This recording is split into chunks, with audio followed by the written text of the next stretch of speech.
今日は給料を使って自分の会社を選ぶ方法についてお話しいたします。まず給料といっても初任給のことではありません。初任給はどこも基本的に横並びにしていることが多く、実際のその先の給料を意味しているわけではないからです。そのため初任給が多少良くてもその後上がらない会社であればあまり、それは給料が高い会社とは言えませんので、初任給に目を取られることはないようにしてください。ただ最近は初任給からも特に差をつけている会社もありますが、そもそもその後の平均年収はどうなのか、そのことも注目する必要があります。まず自分がどうやって会社を選べばいいのかわからないということがあると思います。今回はその給料を使って選ぶ方法についてお話をするわけですが、給料が高い、平均年収などが高い会社というのはそれに見合った仕事をする必要があります。給料が高いということはそれだけハードワークが求められることは確実です。楽で給料が高い会社というものはありません。大学生に働き方のアンケートを取ると半分近くは安定したところがいいですとか、休日もきちんと欲しいとか、そういった人たち結構多いんですね。それならば給料が高い会社は選ばない方がいいです。まず、就職時法、2024年度版から、持ってきた、情報を見ますと、平均年収ベスト100というのが載っているんですが、それを見ますと、これは有名ですけども、1位はキーエンス、電気、部品いろいろ装置とか作ってますけども、そこが平均年収2182万円で、平均勤続年数は 12.5 年なんですね。キューリックはこれ不動産なんですけれども1803万円で、平均年齢 39.5 歳で平均勤続年数は 6.2 年と少し短いですね。伊藤忠商事、これは商社なんですけれども1580万円と、そして平均勤続年数は 18.2 年と。で実際この後続くのも三菱商事、住友商事、三井物産と、ずっと商社ばっかり続くのですが、どこも18年ぐらいの勤続年数、平均年収もどれも1500万円ぐらいとなっています。ただ実際この平均年収というのはもう、幅広く本当に平均を取ってしまっていますので、実際の就職した時の、数値を表していないとは言われます。つまり普通にバリバリ仕事をやっている人がその1500万円とかそんな程度ではないよということです。もっと高い数値だということです。総務とか全部含めた給料がこの数値ですので、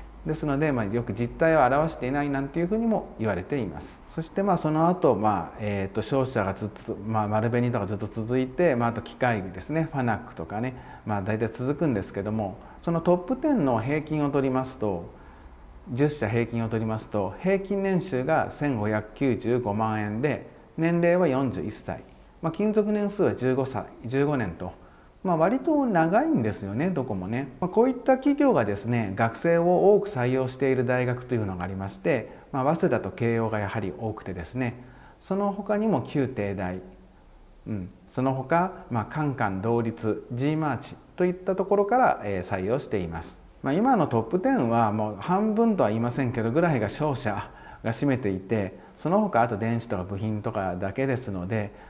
トップ10から給料のトップ10から見ると割とちょっと業界が絞られすぎてるのかなという気はしますね。でも商社に関しましては昔から給料がいいと言われています。ただそれは現在でも変わらず、そして勤続年数も長いという、つまり一度入ったらもう辞めないということですよね。で商社においては今では Windows2000 と言われる人たちがいるそうです。それは窓際族なのに年収が2000万もらえると、そういった人たちはずるいというふうに若手は言っていますが、それだけハードワーク、若い時は特にハードワークだということでしょう。また商社の人は割と海外にその人脈を作ることができたりしますので、自分で退職してね、商社を作ってしまったりとか、そういった人たちもいるようです。次に業種別の平均給与についてお話しいたします。同じく就職地方に載っている会社比較366社というところをもとに業種別の平均給与を出してみました。一部ですね業種名分かりにくいところは私の方でちょっと名前変えてしまっているんですが、ちょっとざーっとこれリストでね、見たいと思うんですけど、1位はですねコンサルティングで平均年収1060万円、2位に出版897万円、建設が3位で862万円、そして住宅医療機器ほかが857万円とざーっときて、商社ここで出てくる商社は商社卸売業として794万円と、その他、ざーっといくのですが、銀行などはここではもうこれ全部の銀行、全部っていうのは地方銀行とかも含んでますのでね、全部ってわけではないんですけど、そのある一部の選ばれた銀行が載ってたんですけども、そこが743万円と平均取るとですね、あとは電子部品とかが720万円、不動産が699万円と、あと、証券会社が624万円と、コンビニエンスストアが617万円、外食とかは外食中食お弁当とかですね545万円と、あと家電量販店薬局ホームセンターは517万円、その他小売、医療とか衣服とかですね自動車や自転車と、そこも517万円と、人材教育塾とか派遣ですね、516万円、そしてスポーツクラブなどは473万円という形になっています。でここから見て分かることはですね、飲食店や販売店など生活に身近な業界の給料は安く、基本的に直接消費者が普段接することのない業界は給料が高いということです。でまず商社などはですねハードワークですけれども給料は高い。ただ逆にハードワークでも給料の安い仕事というのもあります。今まとめた、ざーっと読み上げた表から分かることは、明らかに残業時間なども多いと思われている業種が、大して給料が高くないと。先にも書きましたが、飲食店やスーパーなどは販売店とか、そういったのは休みも不規則でしたり、イベントに応じて勤務する必要がありますね。生活に身近な仕事っていうのは給料が安くなりやすいと言いましたけれども、もう一つ給料が安くなる仕事があります。それは給料が安くなる仕事はみんながやりたがる仕事です。逆に給料が高くなるのはみんながやりたがらない仕事です。みんながやりたがる仕事としては次のようなものがあります。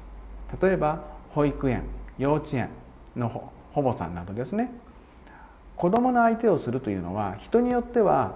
やりたいという人すごくいると思うんですね。また本屋なども本が好きという人にとっては本屋という空間だけでもぜひ働きたいと思う空間だとは思います。ただどちらも一般的には給料は安くなります。他にもカフェなどもそうですね。こういったのは大手チェーンの本部の役員ともなれば話は全く違ってきますけれども、店長というと大体若手が回ってくる、働くことが多いんですけれども、そこからの給料というのは大していいわけでもないですし、また塾なども、特にこれはいわゆるやりがい搾取をされやすいんですね。子どもたちの教育を見れて成長を見ることができてやりがいがあるんだから無給で働けというようなことが横行している業界の一つです。次にみんながやりたがらない仕事についてお話ししますと、例えば、医者ですね、開業医などはもう非常に給料が平均的にも高いんですけれども、医者になるためには当然医学部に進む必要がありますので、学生時代から勉強する必要もあるし、そして医学部に入ったら入ったで長年にわたって高い学費を払い続ける必要があります。これだけの投資をするということと、そして自分も勉強しなければならないということ、なかなかただ単になんとなく気づいたら医者になってましたなんていう人はいないはずなんですね。年数がかかるんですね。この医者に関しては代々ね、家が医者がやってるからとか引き継がなければいけないというそういう過程もあると思いますけれども、なんとなくとかで、みんながやりたがる仕事では決してないんですね。また建設業などもかつて、今でも変わらないと思いますが 3K、きつい汚い何でしたっけ、3K と言われる業界に関しても、すごく大変だと思われている。こういったところはただ給料はいいんですよね、それなりにね。でそういった現場の仕事も当然ありますので、オフィスにこもってたら出来上がることはないんですね。オフィスで設計だとか、打ち合わせだとかするけれども、現場に出てそういった下請けの会社の人たちとどういった仕事を指示を出すのかとか、どういうその調整ですとか、段取りをどう組むのかとか、こういった建設とか、設置、こういった、いわゆる体を使うとまで言いませんけれども、こういった仕事というのは、給料が高くなりやすいですね。自分自身がどのように働きたいのか、仕事にどこまで入れ込むのか、それによって働き方は変わるんです。皆さんが仕事を選ぶときに給料を見るだけでも一つ働き方というのは分かります。高い、給料が高いっていうのならば、もうそれだけ身を粉にして働くだけの覚悟はありますかということです。かといって給料が安ければじゃあ仕事は楽なのかというと、そういうわけではありません。そもそもどのように働いていきたいのか、出張がない方がいいとか、出張は逆にある方がいいですとか、いろいろと働き方はありますので、自分がどういう働き方がいいのかよく調べてみてください。